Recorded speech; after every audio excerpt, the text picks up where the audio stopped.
Good afternoon, everyone, and welcome to MZ Webinars. Today we're starting our webinar on curriculum alignment, which is basically discussing the 5 steps to aligning curriculum using labour market insight.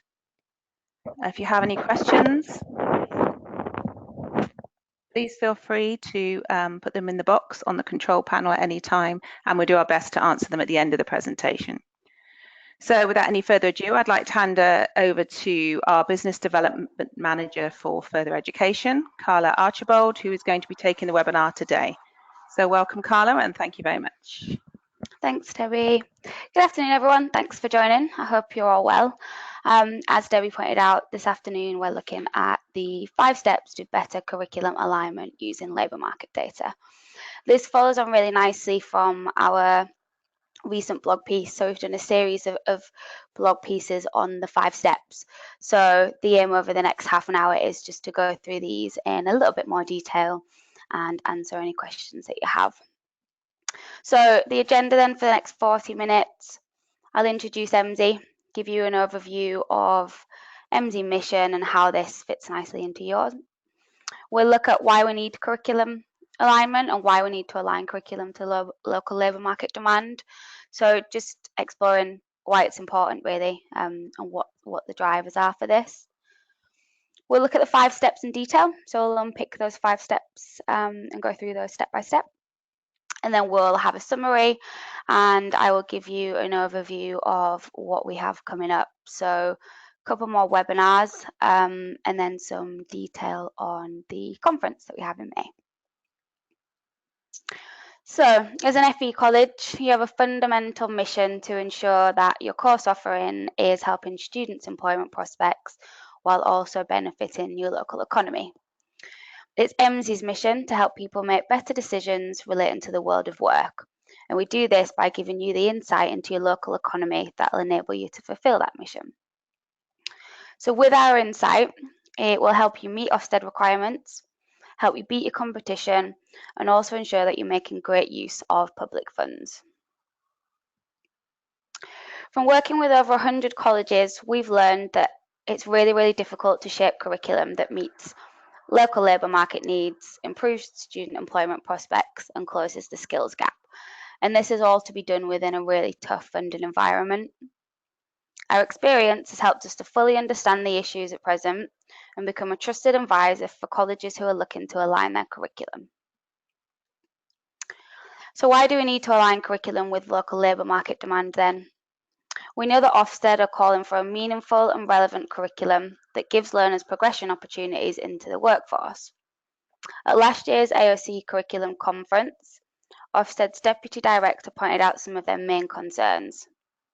He said that curriculum was not generally aligned with the number of local jobs or careers, and there were very few examples of providers that were letting local employers shape their curriculum. But what does this mean for a college? So you need to be able to evidence that your curriculum is well aligned to local employment demand. We've established that. We also know that it's not just an Ofsted requirement, but a social obligation to students, local employers, taxpayers, and the wider community. But we know this is a huge task. So many providers know that there's local labour market data out there, but how do we combine all this, align curriculum to those local employer demands without employing a full team of data experts to do this? So this is where our 5-step process comes in. So we want to be able to look at how you review your current curriculum and then identify any misalignments or gaps. Step 2 is about understanding local skills demand. So understanding growing occupations and their associated education level. After we've done that, we want to be able to identify gaps in the provision. And then we'll explore how to act on those findings and use that curriculum to fulfill your overall mission.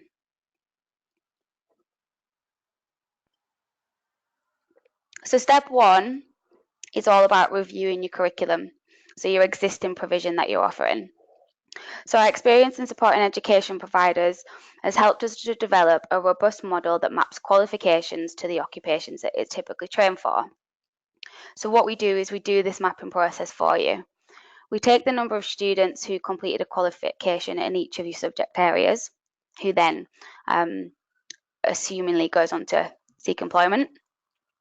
We then identify the number of annual openings in those related occupations. So we can have a look at that group of qualifications and see what they typically map into in terms of occupations.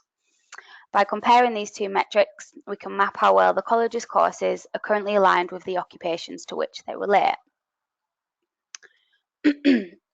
So this is a curriculum review, and this is where we're looking at supply, which is measured by course completers, against demand, which is measured by annual openings in those related occupations.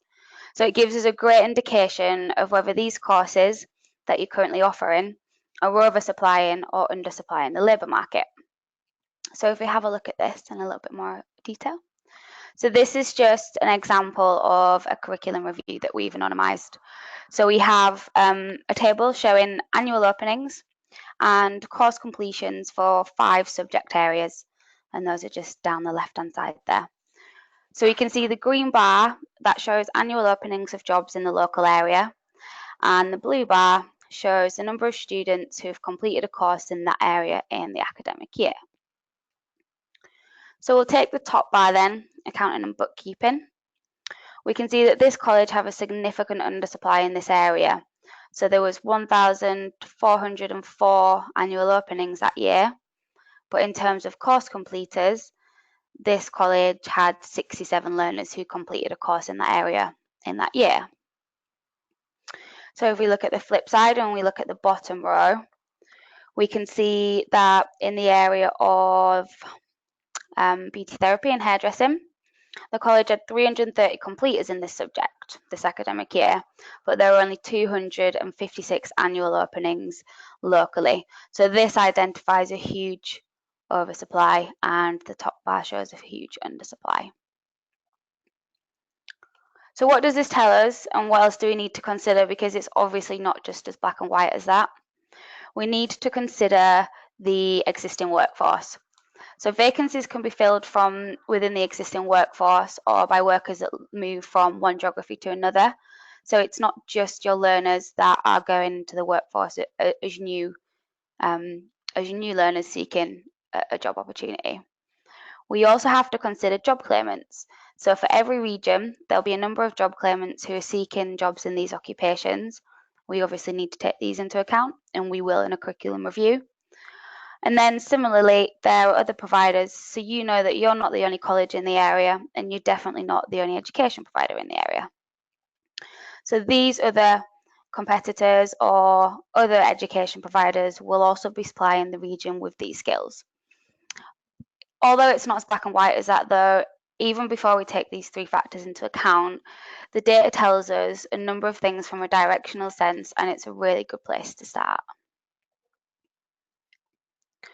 So reviewing your curriculum, step 1 then, what does that tell us?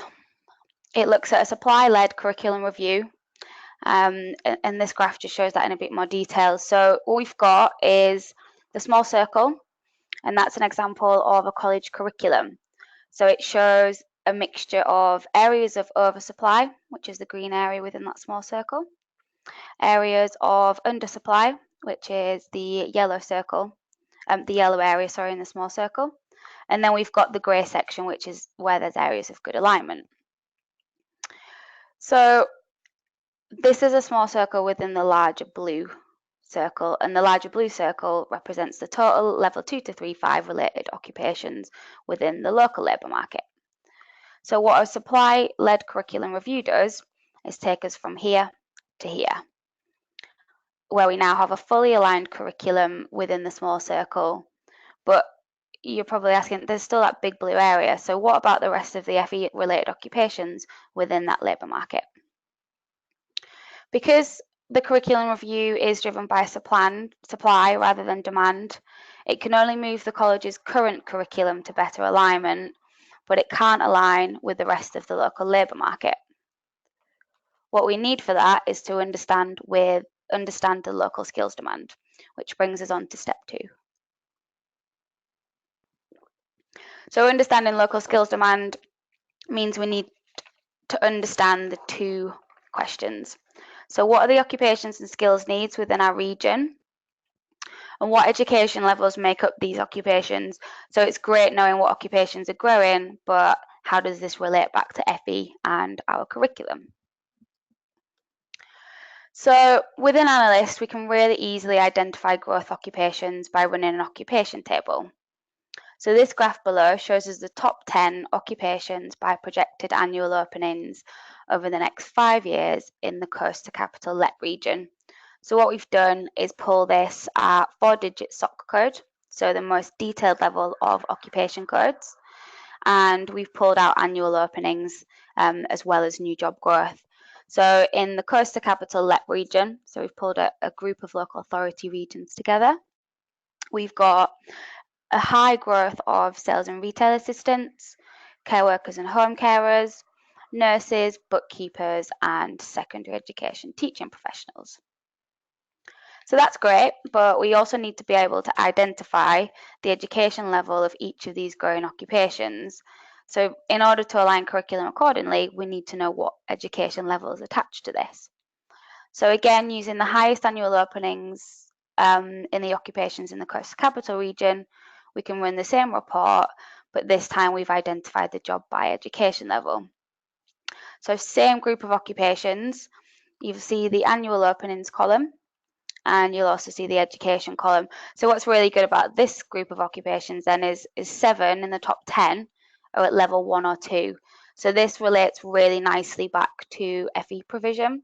But what it can also do is start to help us think about progression routes. So you can look at those higher level occupations and start to think about where you can potentially offer kind of stepping stones or progression routes.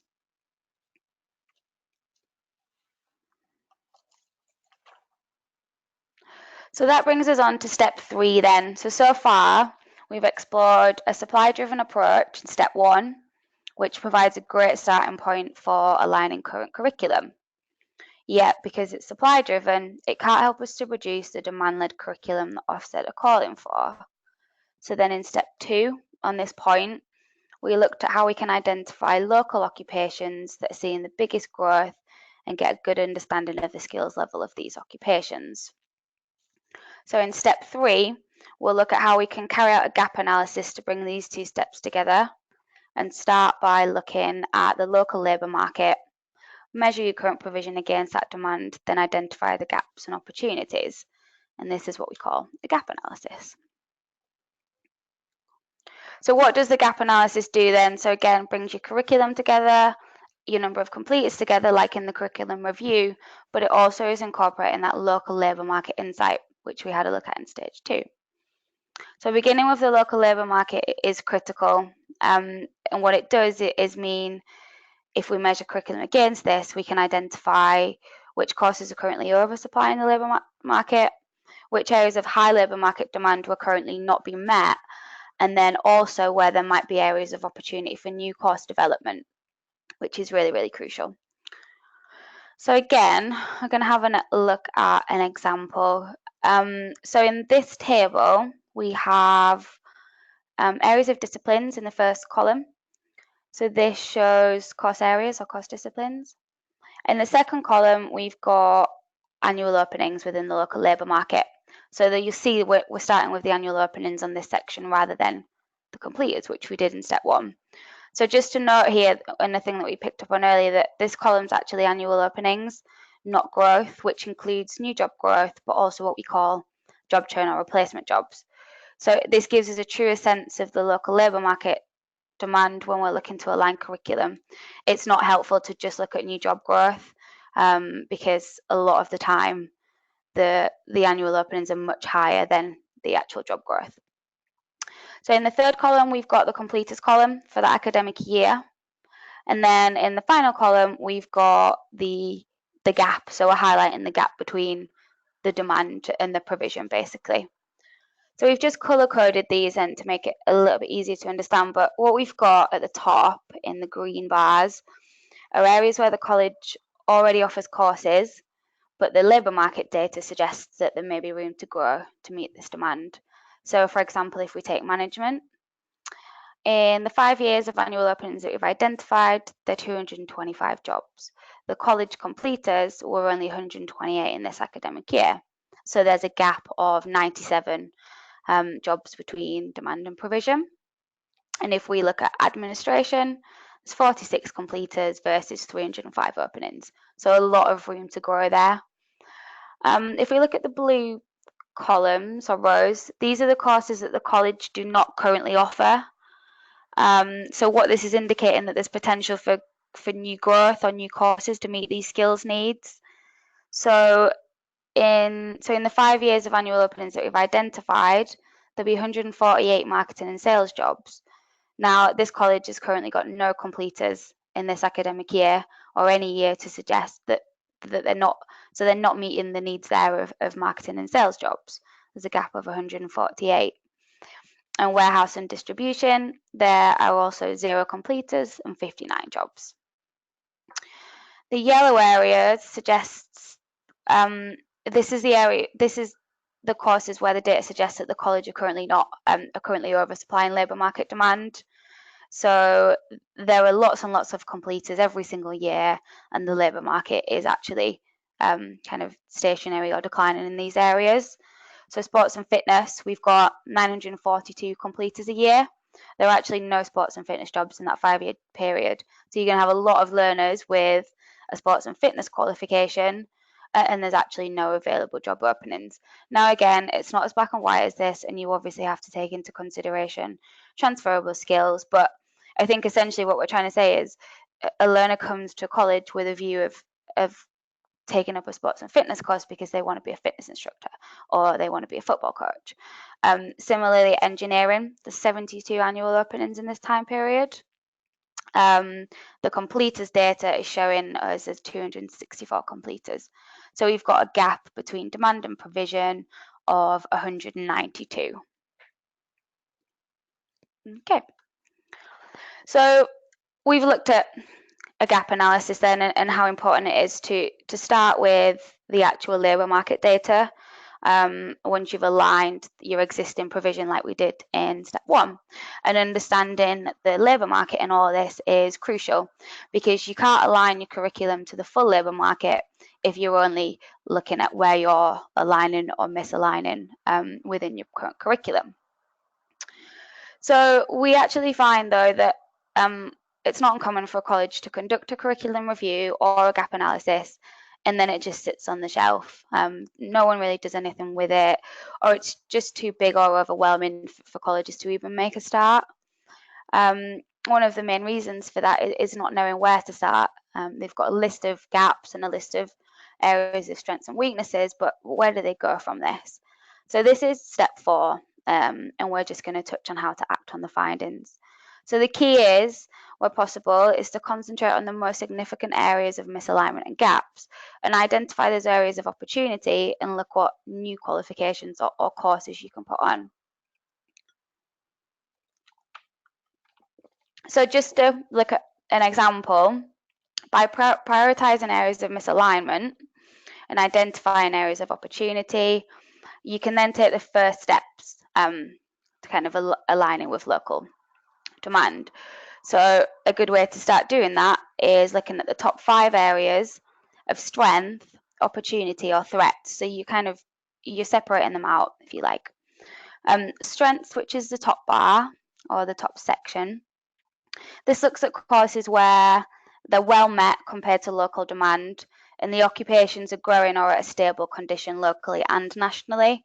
So remember, with analyst or with any labour market data, you've got the ability to look at regional growth, but also national growth as well. So what you're doing is picking out your areas of strengths and seeing where you can expand provision or recruitment within that. The middle section, so the green table, looks at opportunities. So these are course areas that are currently undersupplied compared to regional growth, or areas where there's actually no provision at all. So it's your areas of development, and you can relate these back to occupations and develop new areas. You've got all of the labour market data that surrounds that as well. So really, really good for identifying opportunity areas. And then the last section, we just thought it's really helpful to look at those threats, areas of threat. So these are areas which are oversupplied compared to local demand, or even where the occupations are showing a national or regional decline. So you've got provision, you're either oversupplying that really, really heavily, or there's actually a decline in that occupation nationally and regionally. So it's about tweaking your existing provision and having a look at where you can make those changes. So this brings us on to the final step then, using your curriculum to fulfill your mission. So you've aligned your curriculum in line with local labour market demand, you're meeting employer needs, and you've got learners who are doing courses that will essentially lead to jobs. So how do we then promote that to fulfill the mission that we set out, which was being sure that your college's courses are helping students' employment prospects whilst benefiting the local economy? So I think the first step, most importantly, is you need to promote that curriculum to students to engage them. A curriculum that's aligned to local jobs is one that can be confidently promoted to young people. And what you're doing is showing them a career route through your college.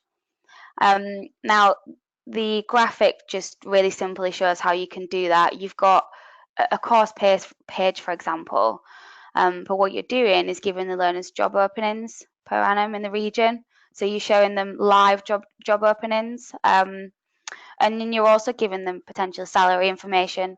So there's a clear link between courses and careers, and you're promoting the career at the end of it rather than the course.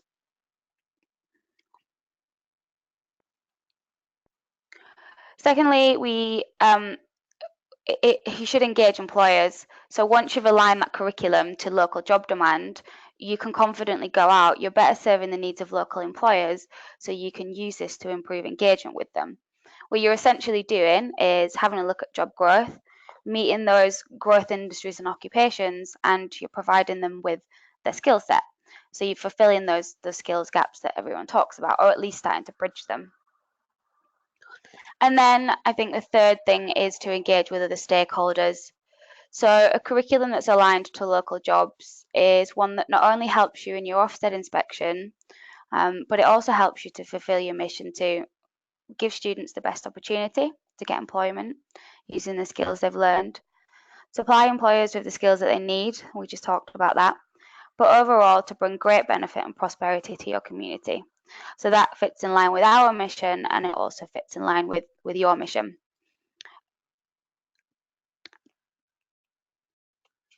Okay, so let's just go over the 5 steps in a bit of a summary, and then we can move on to upcoming webinars.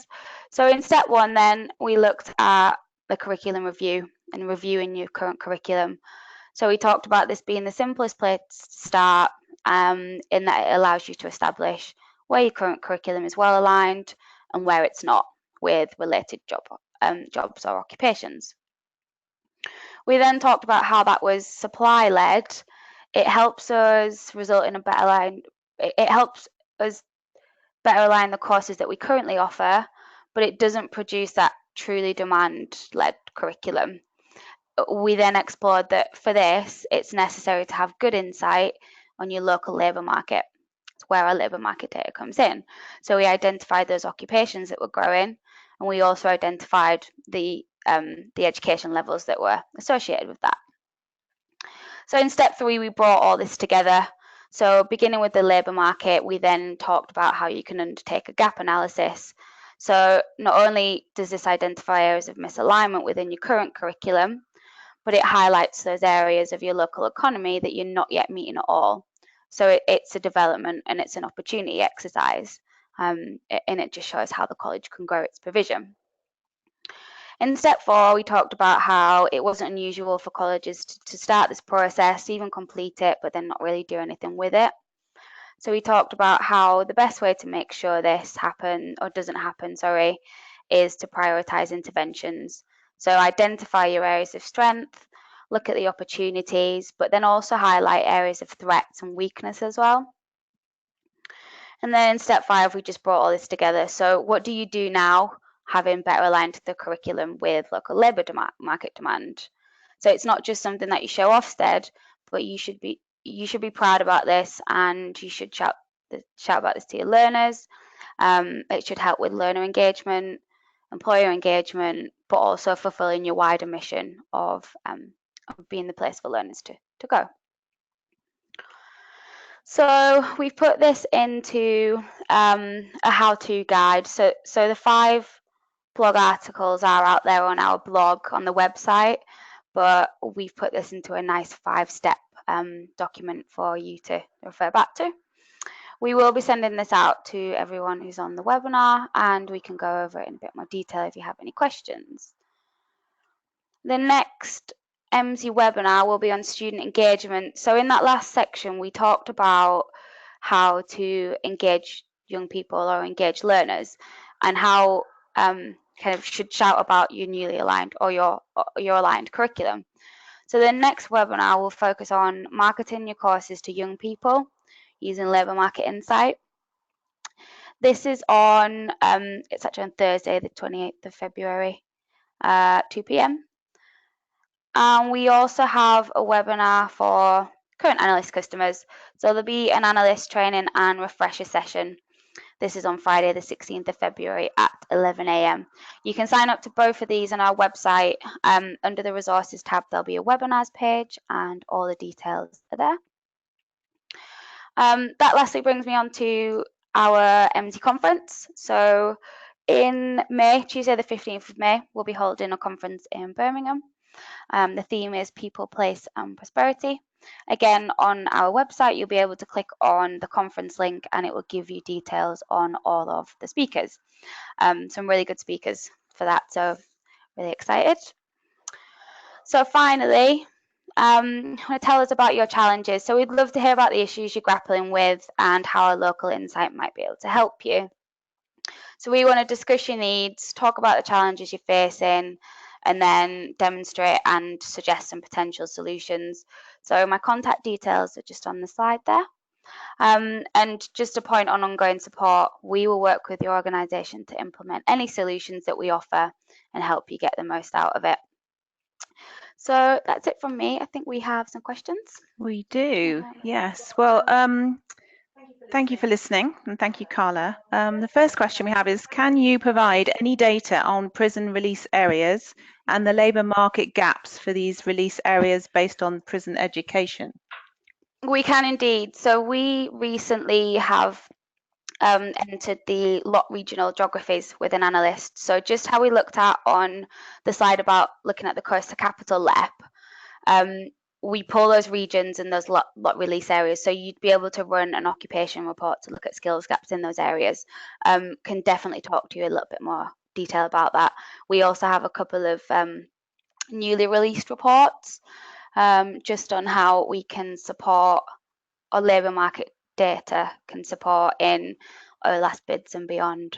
So yeah, definitely can speak to you about that in a bit more detail. Thank you, great. Next question. You mentioned being able to view the education level against the job openings. Which report is this in? So on the occupation table, you just go into custom fields and you're able to select education level. And a point on that, it's not an entry requirement for that occupation. It's actually, it's taken from the Labour Force Survey study, and what it does is give you a typical education level for the workforce. I will take your details and I will get one of the client services team, Evie or Martin, to get in touch with you and show you how to do that. Okay, yeah, that's great. Where, yeah, is this the same? Where can you find the data that tells me how many annual job openings there are in my region? We just had that one. Yep, so again, we can get client services team to look at that. And I had another question which actually asked, why is it the job openings when we project are over a 5-year period, and when we have the job openings on our chart is only one year? It was just the average. Yeah, it was just the 5-year period that we chose just to show a bigger date range. You can do that for 1 year. Sure. So again, in the tool, you can customize that. Great. Okay.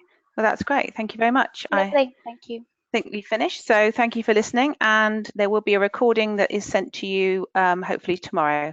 So thank you very much, and we look forward to you joining us at our next webinar. Thanks a lot. Bye.